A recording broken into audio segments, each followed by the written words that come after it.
शर्मा जी। राधा वल्लभ श्री रविंद्र गुरुदेव जी। महाराज जी आपके चरणों में कोटि कोटि प्रणाम।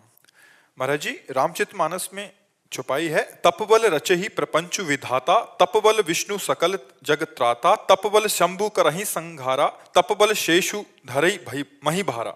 महाराज जी हम कौन से अपने जीवन में ऐसा तप करें जिससे हमें भौतिक और लौकिक सुखों की प्राप्ति हो और भगवान श्री हरि के प्रिय बने? अपने धर्म में चलने के मार्ग वृत्ति में जो कठिनाइयां आती हैं उनको सहजा, इसी को तपस्या कहते हैं। जैसे आप गृहस्थ धर्म में हो, आपको कोई अलग से अनुष्ठान नहीं करना, आप एक पत्नी का नियम लीजिए, विश्व की किसी अन्य माता बहन की तरफ काम भाव ही ना आने दीजिए, अपनी पत्नी में सिर्फ काम भाव रहे। अधर्म का पैसा कभी स्वीकार मत कीजिए, अपने कार्य क्षेत्र में कभी बेईमानी मत कीजिए, अपने कार्य को भरपूर कीजिए और नाम जप कीजिए। इसमें जो विघ्न आएगा उसको सह जाइए, उसे तप कहते हैं। अपने धर्मानुष्ठान में स्वाभाविक जो कष्ट आता है उसी को सह जाना तपस्वी कहा जाता है। समझ रहे हो?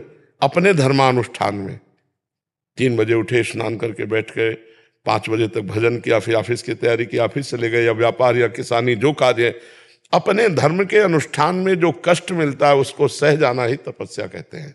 सहना ही, सहनशीलता ही तपस्या है।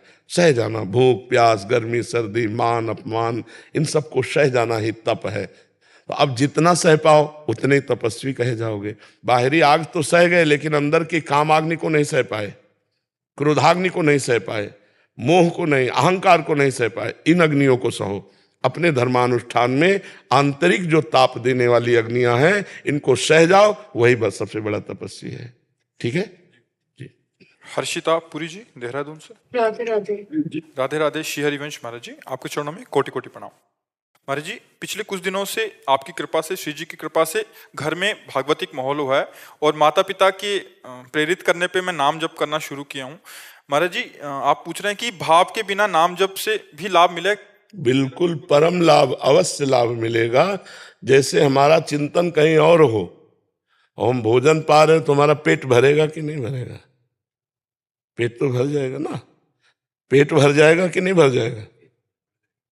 हाँ, तो हमारा मन कहीं और लगा हुआ है, हम राम राम जप रहे हैं, कृष्ण कृष्ण जप रहे हैं, तो हमारा काम हो जाएगा। हमारी भगवत प्राप्ति की यात्रा चल रही है। दूसरा उदाहरण, जैसे अग्नि में दाहिका शक्ति है, जलाने की शक्ति है। प्यार से छुओ तो जल जाओगे, श्रद्धा से, अश्रद्धा से, या कोई छुआ दे, उसमें जलाने की शक्ति है, दाहिका शक्ति, वो तुम्हें जला ही देगी। जहर में मारने की शक्ति है, श्रद्धा से पी जाओ या धोखे से पी जाओ या कोई जबरदस्ती पिला, तुम मर ही जाओगे। ऐसे नाम में अपार शक्तियां हैं। भाव कुभाव अनख आलसहु, नाम जपत मंगल दिशि दसहु।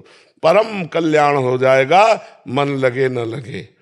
मन लगे या न लगे, जब हम नाम जप करेंगे तो सब स्थितियां अपने आप आ जाएंगी। हम आपको प्रमाण देते हैं कि जो सीधे राम नहीं कह पाते थे, वो बहुत बड़े ग्रंथ के रचयिता हुए, जो हमारे सनातन धर्म का इतिहास है। तो यदि हम भाव से जपें या कुभाव से जपें या श्रद्धा से जपे या अश्रद्धा से जपे, नाम अपना प्रभाव दिखा के रहेगा। जैसे जहर में मारने की शक्ति, अमृत में अमृतत्व शक्ति है, अग्नि में जलाने की शक्ति, दाहिका शक्ति। ये जब प्राकृतिक अपने भाव को नहीं छोड़ पाते तो नाम अपनी महिमा को कैसे छिड़ देगा? विवश हो जाकर नाम सुमरे, विवश होकर भगवान का नाम ले ले तो गोपति भव सागर तरे। और सादर सुमिरन जे नर करें, अगर कोई सादर सुमिरन करे तो नाम लेत भव सिंधु सुखाही, करो विचार सुजन मन माही। भगवान का नाम संसार समुद्र ही सुखा देता, न नौका की जरूरत है न नाविक को नाव खेने वाले की जरूरत। नाम लेत भव सिंधु सुखाही, नाम अपार महिमा में है। आपका मन लगे न लगे, भाव बने न बने, जिह्वा से नाम का स्पर्श हो रहा, सब काम बन जाएंगे।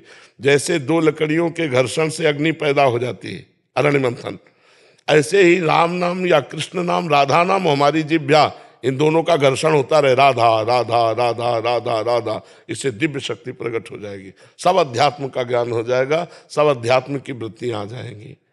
एडवोकेट परीक्षित शर्मा जी दिल्ली से। महाराज जी आपके चरणों में कोटि कोटि प्रणाम। प्रभु जी, आपके द्वारा दिए गए भागवतिक उपदेशों से मन का भय समाप्त हो गया है। प्रतिदिन राधा नाम जप करता हूँ। इसके पश्चात यदि कोई बदमाश या अपराधी आता है तो उसके केस को नहीं लेता, किंतु कई बार आपराधिक प्रवृत्ति के लोग मुझे पहचानकर भोला बाला बनकर शराफत का चोला ओढ़कर खुद को किसी मामले में झूठा फंसा बताकर मुझसे केस दे देते हैं। मुझे बाद में पता चलता है कि वो व्यक्ति वास्तव में गलत था। तब तक हमारे द्वारा उसकी हर संभव मदद की जा चुकी होती है। ऐसे में हमारे द्वारा किया गया ये कर्म भगवत प्राप्ति में बाधा बनेगा? अब उसकी काट हम आपको बता रहे हैं। जब कोई ऐसा व्यक्ति आवे तो मतलब कोई भी व्यक्ति आवे, अब आपको पूरी काट बता रहे हैं। कोई भी व्यक्ति आपके सामने आवे तो आपकी अगर मानसिकता में आ चुका है फ्रॉड है, तो पहले ही आपको संकेत हो चुका है, आप बचेंगे, क्योंकि बच रहे हैं। आप नहीं जान पा रहे तो सबसे पहले उसमें भगवत भाव कीजिए कि हे प्रभु, आप इस शरीर में परमात्मा रूप से विराजमान हो, आत्मा रूप से विराजमान हो। मैं अज्ञानी जी हूं, आप हमसे सहयोग मांगने आए और हमारा वकील का जो कर्तव्य है वो कर्तव्य कर्म करें। प्रभु आप सही हैं या गलत मुझे बिल्कुल पता नहीं, आप चाहो तो मुझे बता सकते हो। अंदर से प्रार्थना। और यदि आप संकेत नहीं करेंगे तो अब मैं अपने कर्तव्य के अनुसार इसका सहयोग करने जा रहा हूं, मुझे दोषी न ठहराया जाए। अंदर की बात है, कहने की कुछ बात नहीं। कितना भी बड़ा केस होगा, चूंकि आपने पहले भगवान से प्रार्थना की, सबका न्याय भगवान करने वाले, तो आप गलत नहीं माने जाएंगे। ईमानदारी से यदि आप ऐसा करोगे तो आपका जो कर्तव्य कर्म है वो आपको नीचे नहीं गिरने देगा, क्योंकि आपने पहले भगवान माना है।